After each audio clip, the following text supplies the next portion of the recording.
নমস্কাৰ ছাত্ৰসকলক স্বাগতম জনাইছোঁ আছাম ডিচি ইউটিউব চেনেললৈ। মই যে আপোনাৰ মাজত লৈছোঁ ক্লাছ 10ৰ এই লেটাৰ টু গডৰ MCQ কুৱেশ্যনখিনি সকলোৱে ভালদৰে শুনি যাব আৰু যদি মোৰ চেনেলটো ছাবস্ক্ৰাইব কৰি ৰাখিব যাতে আগলৈ এনেকুৱা ধৰণৰ ভিডিঅ' পাই থাকে তাৰ আশা কৰি মই আজি ক্লাছটো আৰম্ভ কৰিছোঁ। তোমালোকে হয়তো ভালকৈ পঢ়িছা যদি লেচনটো বুজি পাইছা। মই তোমালোকক MCQ কুৱেশ্যনখিনি দিম, এইখিনি বহুত ইম্পৰ্টেণ্ট হয় পৰীক্ষাত, কিয়নো MCQ কুৱেশ্যন বহুতখিনি আহে। সকলোৱে ভালদৰে শুনি যাব আৰু সকলোৱে বহিটো ওলাই লৈ লিখি যাব। Question number 1, the crops needed, অৰ্থাৎ ইয়াৰ অসমীয়াটো হৈছে শস্যখিনি কিহৰ প্ৰয়োজন হৈছে।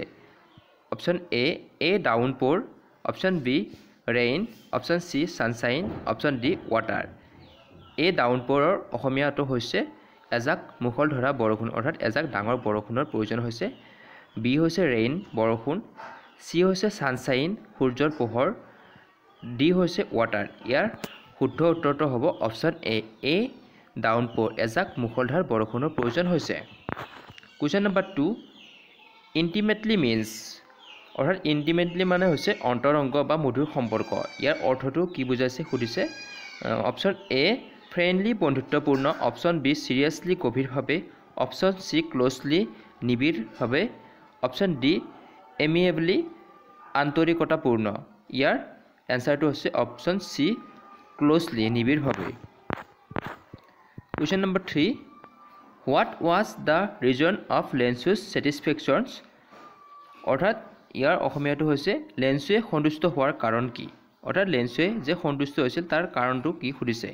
অপশ্যন এ হেভি ৰেইনছ, প্ৰবল বৃষ্টিপাত, option b his child and wife, তেওঁৰ সন্তান আৰু তেওঁৰ পত্নী, অৰ্থাৎ কৈছে তেওঁৰ পত্নী আৰু সন্তানক লৈ তেওঁ সুখী হৈছিল, সন্তুষ্ট হৈছিল।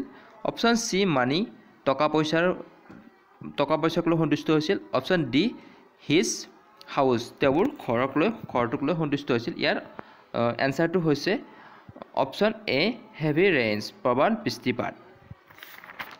Question number 4, what did লেঞ্চু compare the large Raindrops with, অসমীয়াটো হৈছে লেঞ্চুৱে বৰষুণৰ টোপালবোৰক কিহৰ লগত তুলনা কৰিছে।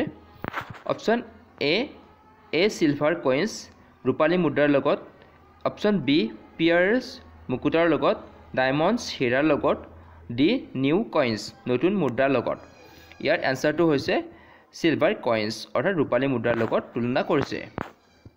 Question number 5, what does new silver coins mean in lesson a letter to God, অৰ্থাৎ লেচন টু গড এই লেটাৰ টু গড লেচনটোত চিলভাৰ কইনছ ৰূপালী মুদ্ৰাবোৰৰ অৰ্থ কি সুধিছে।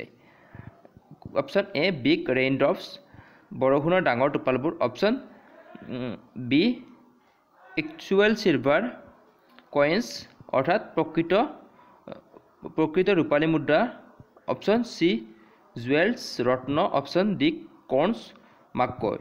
অৰ্থাৎ ইয়াৰ অপশ্যনটো হ'ব big rain drops. Question option number এ বিগ ৰেইন ড্ৰপছ, অৰ্থাৎ বৰষুণৰ ডাঙৰ টোপালবোৰৰ লগত তুলনা, অৰ্থাৎ অৰ্থটো হৈছে ডাঙৰ ৰূপালী মুদ্ৰাৰ অৰ্থ হৈছে বৰষুণৰ ডাঙৰ টোপালবোৰ, অৰ্থাৎ কুৱেশ্যনৰ 5ৰ অপশ্যন এটো হৈছে শুদ্ধ উত্তৰ, বৰষুণৰ ডাঙৰ টোপালবোৰ। আজি মই 5টা MCQ দিলোঁ। নেক্সট মই পাৰ্টত আৰু এনেদৰে 5টা 10টা মিলি দি থাকিম। সকলোৱে চেনেলটো ছাবস্ক্ৰাইব কৰি ৰাখিব যাতে আগলৈও এনেকুৱা ধৰণৰ ভিডিঅ' পাই থাকে তাৰ আশা কৰি মই আজি ভিডিঅ'টো ইমানতে সমাপ্ত কৰিছোঁ। নমস্কাৰ।